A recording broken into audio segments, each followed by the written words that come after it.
The birth of the internet opened up communications to the entire world. The dot-com bubble had just been blown and it was inflating rapidly.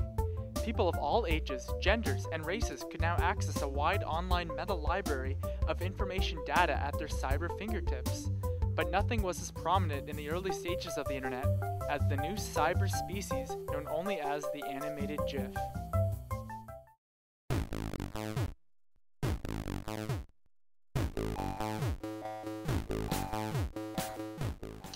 You see, back in 1998, everybody wanted animated GIFs.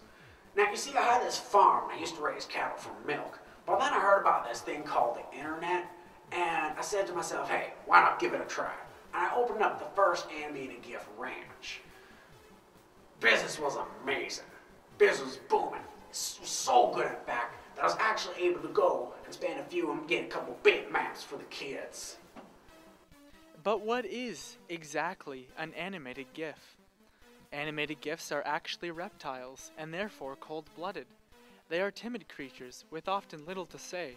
They are nocturnal, sleeping for up to 23 hours a day. They were virtually never seen and certainly not recorded, which led most people to believe that they were just an urban myth.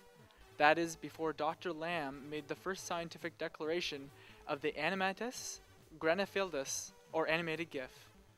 I first discovered the animated GIF in 1993 and began an immediate study on its population. The GIF's population was actually decreasing due to the rising population of the predatory snow fox. So when the internet came around, I realized there was a better place for them to hang out. The web itself.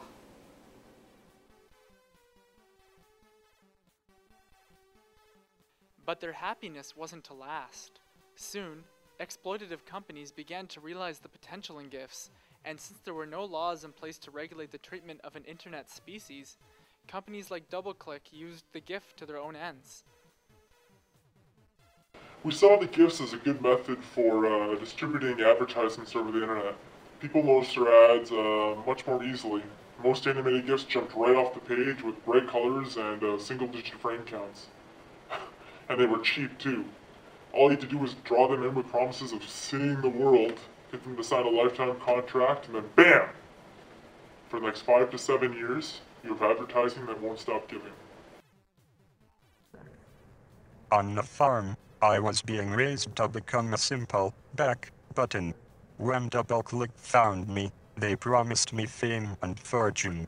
What I got was to advertise penis enlarging pills and iPods, sometimes even in the same ad. I really hit rock bottom after a few weeks with DoubleClick.